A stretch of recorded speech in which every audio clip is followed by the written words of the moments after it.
और लोग पप्पू को पप्पू इसीलिए कहते हैं क्योंकि इनका काम ही ऐसा है। अभी पप्पू जी ने एक नया हाइड्रोजन बम लाया है जिसको फोड़ते ही पब्लिक त्राही त्राही हो जाएगी, भारत की जनता त्राही त्राही हो जाएगी। ये मजाक में था। नमस्ते, मैं आपका गौरव आज फिर वापस आया हूँ आप लोगों से तो बातें करने।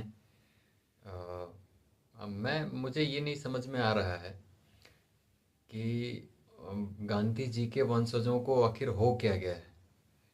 ये मजबूत विपक्ष है या मजबूत फेलियर गांधी है। मुझे ये बातें शेयर करते हुए भी एक थोड़ी शर्म महसूस हो रही है, मुझे अच्छा नहीं लग रहा। इतनी मजबूत विपक्ष होने के बावजूद इनके पास कोई ढंग की एक वैल्यूबल, इनके पास कोई बातें नहीं हैं, कोई मुद्दा नहीं है।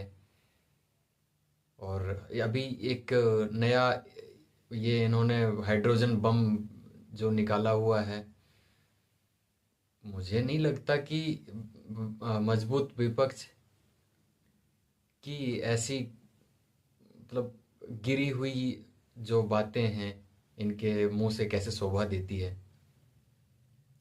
इतनी शर्मनाक बात इन्होंने जो कही है सोशल मीडिया पे, या इन्होंने प्रेस कॉन्फ्रेंस में जो इन्होंने ये हाइड्रोजन बम फोड़ा है, मुझे नहीं लगता कि इससे समझदार वोटरों के उसमें कुछ फ़र्क पड़ने वाला है। इनके पास ना कोई विज़न है, ना कोई अ, बात में कोई वजन है।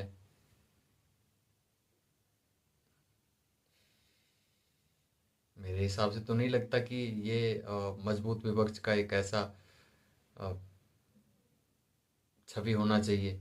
इन्होंने अपनी छवि खुद खराब की है और भारत की जनता भली भांति जानती है कि इनके हाथ में इनके मुद्दों में कोई दम नहीं है।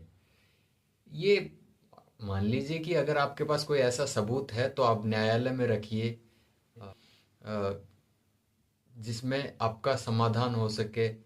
आप ये जैन जी को भड़काने का कौन सा एक बेहुदा सा एक रास्ता खोज रहे हैं अपना। आप जीत नहीं पा रहे हैं तो आप दूसरों को उकसा के अपना अ, मतलब घर तोड़ने की बात कर रहे हैं। इनको तो शर्म आनी चाहिए।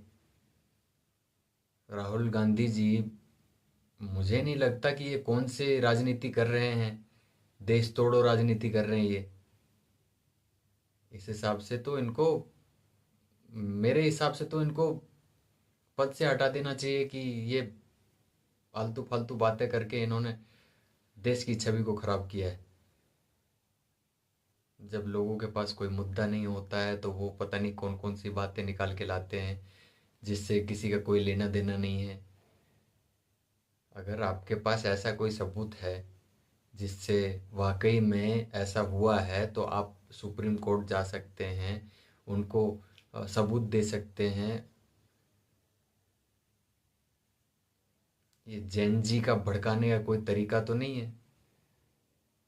मतलब कोई ये अ, सिर्फ जिनकी सरकार है उनका देश तो नहीं है, देश तो आपका भी है ना। जिसको भड़काने का आप काम कर रहे हैं, देश में नफरत फैलाने का काम कर रहे हैं आप। तो विपक्ष में बैठने के बावजूद भी इनकी आंखें नहीं खुली है और इनके पास कोई वैल्यूबल मुद्दा नहीं है जिसको लेके पब्लिक के समक्ष रख सकें और पब्लिक को अपने तरफ कर सकें। राहुल गांधी जी घूम फिर कर एक ऐसे सवाल लेके आते हैं जिसमें कोई दम नहीं होता है। इतना फेलियर झेलने के बाद नहीं हो पाया तो अब ये हाइड्रोजन बम लेके आए हैं। चलिए, वो भी ठीक है, हाइड्रोजन बम के बारे में ही समझा, पर आप जन जी को उकसाने में लगे हुए हैं। जन जी के नाम पे भारत की जनता को भड़काना चाहते हैं, भारत में दंगा भड़काना चाहते हैं। अच्छा ठीक है, आपने हाइड्रोजन बम लाया, आप जनता के समक्ष रख के समझा के देखिए, फिर भी नहीं होता है तो सरकार पर दबाव बनाइए, जांच के लिए न्यायालय जाइए, है ना। जांच के लिए टीम संगठित करवाइए, वो आप कर नहीं रहे।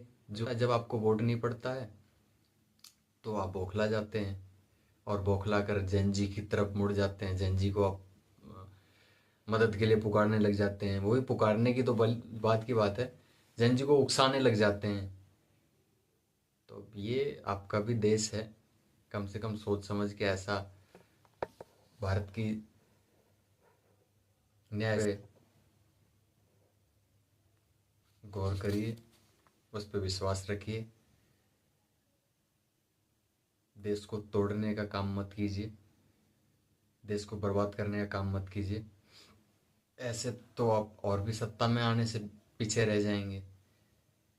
भारत की जनता समझदार है, वो आपके ऐसे बहकावे में कभी नहीं आने। भारत की जनता भली भांति जानती है आप क्या करना चाहते हैं। उदाहरण दे के एक समझा देता हूँ। एक बिल्ली है जो सिक्के पे रखे दूध को पीना चाहती है और वो सिक्का तक पहुंच नहीं पा रही, तो वो दूसरों से कह के सिक्के में पत्थर मरवाती है। वही आप हैं। कृपया ऐसी सोच मत रखिए। भारत को भारत रहने दीजिए, डेमोक्रेसी को डेमोक्रेसी रहने दीजिए। धन्यवाद। आप लोगों को ये वीडियो कैसा लगा कमेंट में राय ज़रूर दें। मैं आपका गौरव। धन्यवाद।